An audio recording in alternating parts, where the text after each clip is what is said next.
Maudit, maudit créateur. Pourquoi est-ce que je vis? Pourquoi, à cet instant, n'ai-je pas éteint l'étincelle de vie que tu as si étourdiment allumée en moi? Je ne sais pas. Le désespoir ne s'était pas encore emparé de mon être. Je n'étais animée que par la rage, que par la vengeance. C'était avec délectation que j'aurais détruit le chalet et ses occupants, que je me serais réjouie de leurs cris d'épouvante et de leur malheur. Quand la nuit tomba, je quittai ma cabane et allai me promener dans le bois.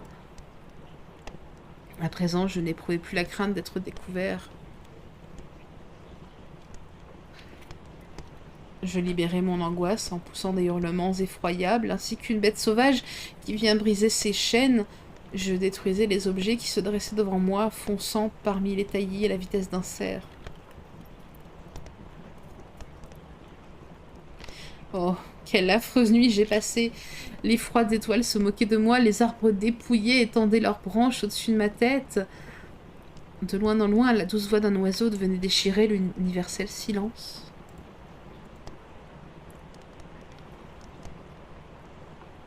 Tout, sauf moi, se reposait ou s'amusait.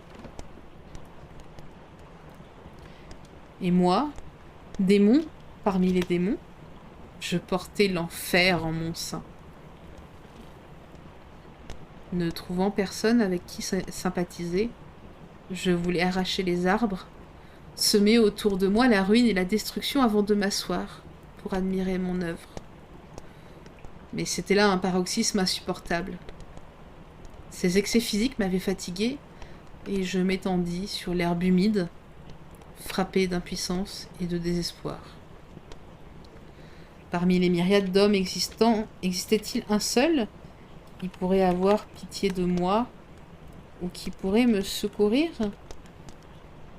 Devrais-je éprouver de la bonté envers mes ennemis? Non. À partir de ce moment-là, je déclarais la guerre au genre humain et par-dessus tout à celui qui m'avait façonné et qui avait provoqué chez moi cette détresse intolérable. Le soleil se leva. J'entendis des voix d'hommes et me rendis compte qu'il n'était pas possible de regagner mon abri pendant la journée. Je me cachai dans des pétaillis, déterminé à passer les heures suivantes à réfléchir sur ma situation. Le soleil qui brillait agréablement et l'air pur me rendirent jusqu'à un certain point ma tranquillité. En songeant à ce qui s'était déroulé au chalet, je ne pus pas m'empêcher de croire que j'avais fait preuve de trop de précipitation. J'avais, à coup sûr, agi avec imprudence. Il était clair que mes propos m'avaient rallié la confiance du père, et j'avais commis une faute en exposant mon horrible corps à ses enfants. J'aurais dû m'habituer aux vieux de lacet, et ensuite seulement me montrer au reste de la famille quand tout le monde aurait été préparé à cette rencontre. Mais je ne pensais pas que mes erreurs étaient irréparables. Après avoir réfléchi, je décidai de retourner au chalet, de revoir le vieil homme et de tenter par mes arguments de le gagner à ma cause. Ces pensées m'apaisèrent et dans l'après-midi, je tombai dans un profond sommeil. Mais ma fièvre était telle que je ne pus pas faire de rêve tranquille. L'horrible scène qui avait eu lieu le jour précédent surgissait à tout instant devant mes yeux. Les femmes prenaient la fuite et Félix, hors de lui, m'arrachait des genoux de son père. Je m'éveillai, épuisé. Je vis qu'il faisait déjà nuit, je sortis de ma cachette et partis à la recherche de nourriture. Comme ma faim fut apaisée, je dirigeai mes pas vers le sentier familier qui menait au chalet. Tout y était calme. Je me glissai dans ma cabane et attendis en silence l'heure habituelle à laquelle la famille se levait. Cette heure arriva. Le soleil était déjà haut dans le ciel, mais personne n'apparut. Je tremblai violemment, appréhendant quelque terrible malheur. L'intérieur du chalet était sombre, et je n'entendais rien bouger. Comment faire comprendre l'angoisse de cette attente? Bientôt, 2 paysans s'amenèrent. Ils s'arrêtèrent près du chalet et se mirent à parler avec des gestes violents. Je ne comprenais pas ce qu'ils disaient, car ils parlaient la langue du pays différente de celle de mes protecteurs. Peu après, pourtant, Félix surgit avec un autre homme. J'étais surpris car je savais qu'il n'avait pas quitté la maison ce matin, et j'attendis anxieusement afin de découvrir à travers ses paroles l'explication de cet étrange comportement. « Savez-vous, lui dit son compagnon, que vous allez être obligé de payer 3 mois de loyer et que vous allez perdre la récolte de votre jardin ?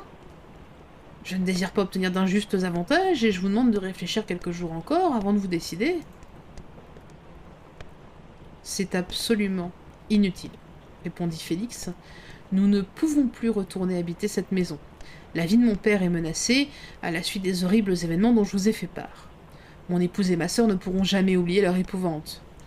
Je vous prie de ne plus revenir sur cette question. Prenez possession de votre demeure et laissez-nous changer d'endroit. » Tout en parlant, Félix tremblait à l'extrême. Avec son compagnon, il entra dans le chalet. Ils y restèrent quelques minutes, puis y repartirent. Je ne devais plus jamais revoir aucun des deux lacets. Toute la journée, je ne bougeais pas de mon abri, abattu et découragé. Mes protecteurs étaient partis et ils avaient brisé le seul lien qui me reliait au monde. Pour la première fois, des sentiments de vengeance et de haine m'emplirent le cœur, et je ne pouvais rien faire pour les maîtriser. Me laissant emporter par le courant, je glissais vers la destruction et la mort.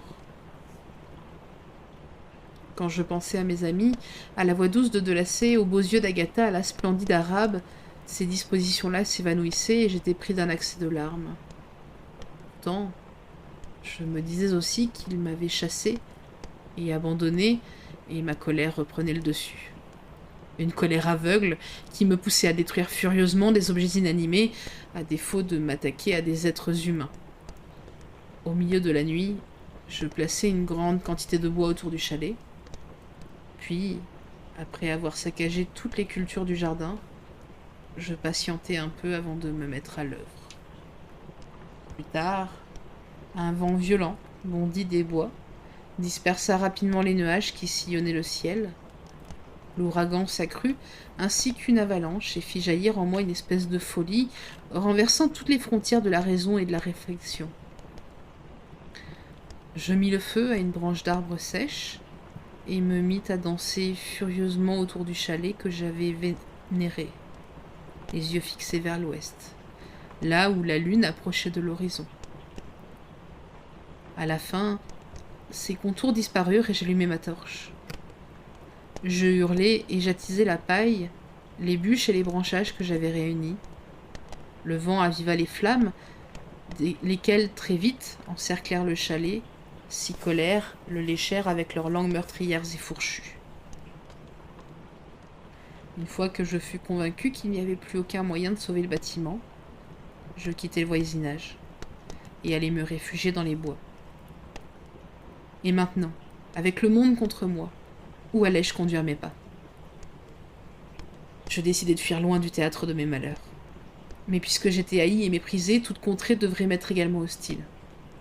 Et puis, finalement, je pensais à ton existence. J'avais appris par tes papiers que tu avais été mon père, mon créateur. Qui pouvait être plus attentionné à mon égard, sinon celui qui m'avait donné la vie ? Parmi les leçons que Félix avait dispensées à Safia, la géographie n'avait pas été négligée.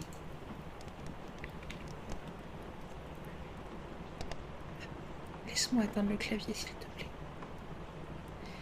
J'avais appris de la sorte la situation respective des différents pays du globe. Tu avais indiqué Genève comme nom de ta ville natale, et je pris la décision de m'y rendre. Mais comment allais-je m'orienter ? Je savais que je devais voyager vers le sud-ouest pour arriver à destination, et je n'avais pour seul guide que le soleil. J'ignorais les noms des villes par lesquelles je devais passer, et il n'était pas possible que je me renseigne auprès d'un être humain quelconque. Toutefois, je n'étais pas désespéré. De toi seul, j'espérais du secours, même si jusque-là je n'avais éprouvé pour toi que de la haine. Créateur insensible et sans cœur, tu m'avais doté de perception et de passion, et puis tu m'avais rejeté comme un objet horrible et méprisable aux yeux de l'humanité. Ce n'est qu'à toi que je pouvais réclamer de la pitié et de l'aide. Ce n'était qu'à toi que je pouvais demander cette justice que je cherchais en vain auprès de toutes les autres créatures humaines. Mon périple fut long, émaillé d'atroces souffrances. C'était la fin de l'automne, quand je quittais la région où j'avais séjourné si longtemps. Je voyageais uniquement la nuit, craignant de rencontrer le visage d'un homme. Autour de moi, la nature dépérissait et le soleil perdait sa chaleur. J'affrontais la nuit et la neige, les rivières étaient gelées et la surface de la terre était dure et froide sans le moindre abri. Oh terre, combien de fois n'ai-je pas voué à la malédiction celui qui avait été la cause de mon existence? Ma bonté naturelle avait disparu et tout m'acheminait vers la haine et l'amertume. Plus j'approchais de ta maison, plus je sentais l'esprit de vengeance souffler sur moi. Il neigeait. Les rivières étaient gelées, mais je ne prenais pas de repos. J'avais peu d'indications pour me diriger, mais je possédais une carte du pays, quoique souvent je m'écartasse de ma route. Mon angoisse ne me laissait aucun répit. Aucun avatar ne pouvait venir alimenter ma fureur et ma disgrâce. Néanmoins, il s'en produisit un lorsque j'arrivai à la frontière suisse. Le soleil avait recouvré sa chaleur et la terre recommençait à verdir. Mais cela ne fit que renforcer mon sentiment d'amertume et de répulsion. D'ordinaire, je me reposais pendant la journée et ne voyageais que la nuit, lorsque j'étais certain de ne pas être vu par des hommes. Un matin, cependant, remarquant que ma route traversait une épaisse forêt, je me risquai à poursuivre mon chemin, dès le lever du soleil. C'était dans des premiers jours de printemps et j'étais sous le charme de la luminosité et de la douceur de l'atmosphère. Je me sentais bien. La tendresse et le plaisir revivaient en moi, alors même qu'elle m'avait semblé morte depuis longtemps. À moitié surpris par ces sensations nouvelles, je m'y abandonnai et, oubliant ma solitude et ma laideur, et j'osai être heureux. De douces larmes me coulèrent sur les joues, et je levai même mes yeux humides vers le soleil qui me gratifiait d'une telle joie. Je continuai à marcher à travers les sentiers de la forêt jusqu'à en atteindre la lisière, où il coulait une rivière profonde et rapide. De nombreux arbres à présent en fleurs y plongeaient leurs branches. Je m'étais arrêté là, ne sachant trop quel sentier il me fallait suivre. Lorsque j'entendis des bruits de voix qui m'incitèrent à me dissimuler à l'ombre d'un cyprès. J'y étais à peine caché qu'une fillette surgit en courant et en riant, comme si quelqu'un lui venait sur les talons. Elle poursuivit sa course le long des berges abruptes de la rivière. Soudain, son pied glissa, et elle chuta au milieu du rapide courant. Je me précipitai hors de ma cachette et au prix d'un effort extrême, je parvins à la saisir et à la sortir de l'eau. Elle était sans connaissance, et avec tous les moyens dont je disposais, j'entrepris de la réanimer. Quand je fus tout à coup interrompu par l'arrivée d'un paysan, sans doute la personne que fuyait la fillette. En m'apercevant, il se roua sur moi, m'arracha la fillette des mains et se précipita vers la partie la plus sombre de la forêt. Je le suivis à toute vitesse, sans savoir pourquoi. Dès que l'homme vit que je m'approchais, il s'empara de son fusil, le pointa vers mon corps et tira. Je tombai sur le sol. Redoublant de vélocité, mon agresseur s'échappa au milieu de la forêt. Voilà comment me remercier pour ma bienveillance.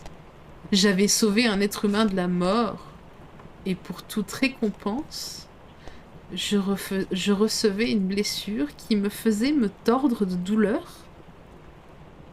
Les sentiments de bonté et de tendresse auxquels je m'étais abandonnée un peu plus tôt firent place à une rage démoniaque, et je me mis à grincer des dents. Excité par la souffrance, je vouai une haine et une vengeance éternelle à l'humanité tout entière.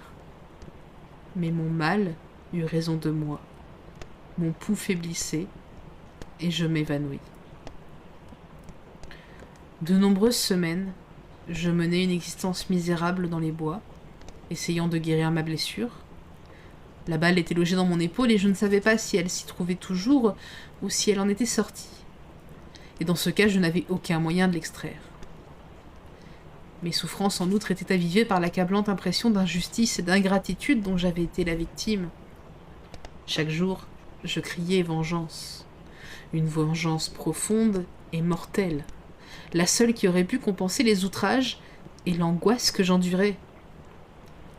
Au bout de quelques semaines, ma plaie se cicatrisa et je poursuivis mon voyage. Ce n'était plus l'éclat du soleil ni les brises printanières qui pouvaient alléger mes tourments. Toute allégresse était une insulte à mon dépit et me faisait ressentir plus douloureusement encore que je n'étais pas destinée à la joie et au plaisir.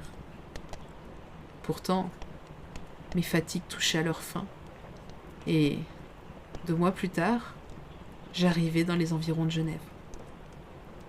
Comme le soir tombait, je me réfugiai dans un abri au milieu des champs afin de réfléchir à la manière dont j'allais aborder. J'étais épuisé, j'avais faim, j'étais trop malheureux pour jouir de la douce brise du soir ou admirer le soleil qui se couchait derrière les merveilleuses montagnes du Jura.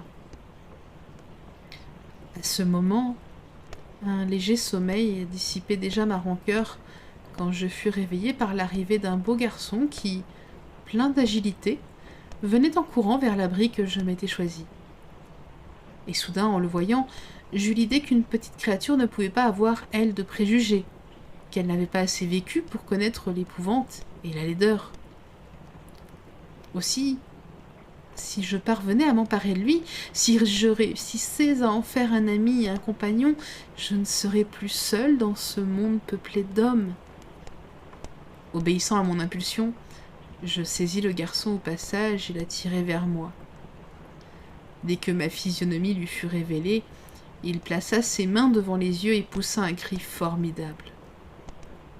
Je lui tirai énergiquement les mains du visage et lui dis « Pourquoi fais-tu cela, mon enfant? Je n'ai pas l'intention de te nuire. Écoute-moi !» Il se débattit violemment. « Lâchez-moi !» hurla-t-il. « Monstre, abominable créature, vous voulez me manger, me mettre en pièces. Vous êtes un ogre, laissez-moi partir ou je le dirai à mon papa. » « Tu ne reverras plus jamais ton père, mon garçon. Tu dois venir avec moi. »« Hideux monstre, laissez-moi partir. Mon papa est un syndic. C'est monsieur Frankenstein. Il vous punira. Vous n'oserez pas me garder. »« Frankenstein ? Tu es donc de la famille de mon ennemi, de celui envers lequel je nourris une éternelle vengeance. Tu seras ma première victime. » L'enfant se débattait toujours et m'accablait d'injures qui me déchiraient le cœur. Je le pris à la gorge pour le faire taire, mais en un rien de temps, il tomba mort à mes pieds. Je contemplai ma victime et mon cœur se gonfla d'exultation, d'un triomphe infernal. En battant des mains, je m'écriai « Moi aussi, je peux créer la désolation. Mon ennemi n'est pas invulnérable. Cette mort le remplira de désespoir et 1000 autres misères le tourmenteront et l'annihileront. » Comme j'avais les yeux sur l'enfant, je vis quelque chose briller sur son cou. Je m'en emparai. C'était le portrait d'une très belle femme. En dépit de ma hargne, il me séduisit et me fascina. Pendant un court moment, je fus sous le charme de ses yeux sombres, rangés de longs cils, et de ses lèvres exquises. Mais très vite, ma rage prit le dessus.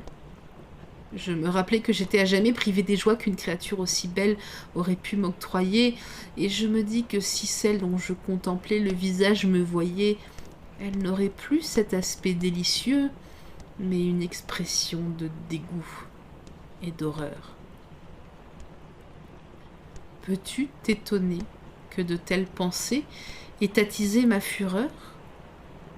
Je me demande pourquoi, sur le moment même, au lieu de donner libre cours à mes sentiments de douleur par mes exclamations, je ne me suis pas précipitée parmi les hommes en cherchant, au risque de perdre la vie, de les tuer. Mais ces pensées m'avaient épuisée, et je quittai l'endroit où j'avais commis le meurtre afin de dénicher un abri plus sûr. J'entrai dans une grange qui m'avait paru vide. Sur la paille, une femme y dormait. Elle était jeune, pas aussi belle que celle qui figurait sur le portrait, avenante pourtant, pleine de charme et de santé. Je me dis qu'une telle créature était de celles dont les radieux sourires ne me seraient jamais destinés. Je me penchai sur elle et lui murmurai : « Réveille-toi, ma douce, ton amant est à tes côtés. Il est prêt à te donner sa vie pour un seul de tes regards affectueux. Réveille-toi, mon amour. » La femme qui dormait remua, et un frisson de terreur me parcourut. Et si elle se réveillait effectivement, si elle me voyait, si elle me maudissait, si elle dénonçait mon meurtre, elle le ferait sans nul doute dès qu'elle ouvrirait les yeux et m'apercevrait. Cette idée attisa ma folie, ranima ma hargne. Non, ce ne serait pas moi qui souffrirais, mais elle. Le crime que j'avais commis, parce que jamais je n'aurais pu obtenir tout ce qu'elle aurait dû me donner, ce serait le sien. Elle en était la cause, c'était elle qu'on punirait. Grâce aux leçons de Félix sur les lois sanguinaires des hommes, j'avais appris à présent comment faire le mal. Je me penchai de nouveau et glissai soigneusement le portrait dans un des plis de sa robe. Elle bougea encore, et je pris la fuite. Durant quelques jours, je hantai l'endroit où s'étaient produits ces événements, tantôt dans l'espoir de te voir, tantôt de quitter à jamais le monde et ses mystères, et ses misères. Finalement, j'allais errer dans les montagnes, et j'en ai exploré tous les recoins, animé par une passion brûlante que toi seul tu peux satisfaire. Nous ne nous séparerons pas avant que tu n'aies accédé à ma demande. Je suis seul et misérable. L'homme ne veut pas de moi. Seule une femme, aussi laide et horrible que moi, souffrirait ma compagnie. Elle devrait être de la même engeance et avoir tous mes défauts. Et cet être-là, c'est à toi de le créer.